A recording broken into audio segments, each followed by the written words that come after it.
விஜி, எங்கம்மா கிளம்பிட்ட? இது நம்ம புது கேள்வியா இருக்கு. காலையில எப்பவும் நான் எங்க கிளம்புவேன்? வேலைக்கு தான். வேலைக்கா? கையில இவ்வளவு பெரிய அடிபட்டிருக்கு, ஒரு 2 நாள் லீவ் போட்டுட்டு அதுக்கப்புறமா வேலைக்கு போலாம்ல? இந்த அடிக்கெல்லாம் நான் லீவ் எடுத்தேன்னு வையேன், வேலையில பெரிய அடி விழுந்துரும். நான் போயே ஆகணும், இல்லனா என்னை வச்சு அங்க பெரிய அரசியலே நடக்கும். ஏய், யாரு அந்த லாவண்யாவா? வந்தனா அவளை தொடப்பக்கட்டையால அடிச்சு சாத்தி போடுவேன். சாத்தி திரும்ப உனக்கு பிரச்சனை கொடுக்கறாளா அவ? மா, இங்கன்னு இல்லம்மா, பொதுவா எந்த இடத்துல வேலைக்கு போனாலும் அங்க ஒரு பிரச்சனை இருக்கதான் செய்யும். என்ன மாதிரி துணிக்கடையில வேலை செய்யறவங்களுக்கு மட்டும் இது இல்ல. பெரிய பெரிய பிசினஸ் பண்றவங்க, பெரிய பெரிய முதலாளிங்க, இப்படி எல்லாருக்குமே இந்த அரசியல் இருக்கு. இதெல்லாம் தாண்டிதான் நம்ம ஜெயிச்சு வந்தாகணும். எனக்கு இந்த வேலை ரொம்ப முக்கியமா. இதுலதான் நிலாவுக்கான தேவை எல்லாத்தையும் பூர்த்தி பண்ண முடியும். அதனால தயவு செஞ்சு என் வேலையில மட்டும் நீ தலையிடாத. இல்லம்மா.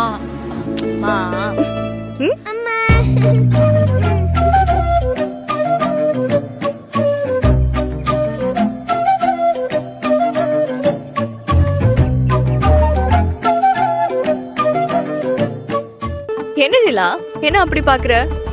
என்ன பிளஸ் பண்ணுமா? ஏய், எழுந்திரு. என்ன நீ கால்ல எல்லாம் விழுந்துட்டு? என்னோட blessing உனக்கு எப்பவுமே இருக்கும். இன்னைக்கு எனக்கு எக்ஸாம்மா, அதான் காட் கிட்ட ப்ரே பண்ணலாமா இல்ல உன்கிட்ட blessing வாங்கலாமான்னு யோசிச்சேன். உன்னோட blessing இருந்தா போதும், நான் ஈஸியா ஜெயிச்சிருவேன். என் செல்லத்துக்கு என்னோட blessing இல்லாம இருக்குமா? போயிட்டு வரேன். சரிம்மா, நான் வேலைக்கு கிளம்புறேன். நிலா, நீ பாட்டியோட பத்திரமா ஸ்கூலுக்கு போ. ஓகே? அம்மா, ஒரு சின்ன ரெக்வெஸ்ட்மா. ரெக்வெஸ்டா? என்னம்மா, சொல்லு. இன்னைக்கு நீயும் என்னோட ஸ்கூலுக்கு வரியாமா? நிலா, அம்மாக்கு வேலைக்கு டைம் ஆகுதுல, பாட்டி கூட்டிட்டு போறேன். அம்மா வேலைக்கு போட்டோம். இல்ல, இன்னைக்கு அம்மாவும் என் கூட வந்தா நல்லா இருக்கும்னு தோணுது பாட்டி. சரி, ஓகே, நான் வரேன். அம்மா, நீயும் வா. சரி, பேக் எடு. இந்த வா வா போலாம், டைம் ஆச்சு டைம் ஆச்சு.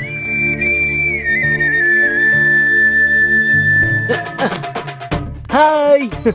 டேய், என்னடா பண்ணிட்டு இருக்க? மேலையும் கீழையும் குதிச்சுக்கிட்டு. எக்ஸசைஸ் பண்ணிட்டு இருக்கமா. ஜிம்முக்குலாம் போக முடியாது, வேலைக்கு போன அப்புறம் ஜிம்முக்கு போறேன். சரி, வெளியில எங்கேயாவது போனீனா வீட்டை பூட்டிட்டு பிரியா கிட்ட சாவியை கொடுத்துட்டு போ. சரிம்மா.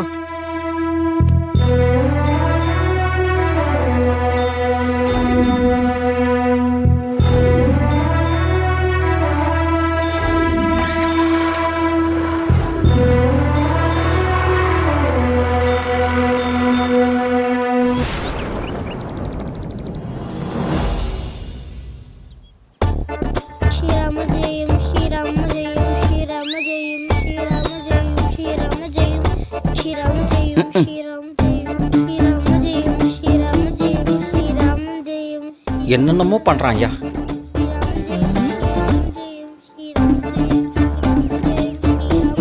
என் பேர் என்ன இவ்ளோ பயபக்தியா மாறிட்டான்? என்னவா இருக்கும்?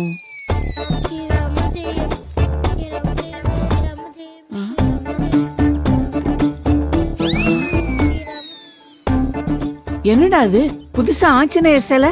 அம்மா, ஐயா ஏதோ பூஜை பண்ணணும், ஆஞ்சநேயர் சிலை வேணும்னு கேட்டாரு. அதான் கொண்டு வந்து கொடுத்த உடனே ஐக்கியம் ஆயிட்டாரு. எதுக்குடா பூஜை? இன்னைக்கு சாரோட எக்ஸாம் ரிசல்ட் வரப்போகுது.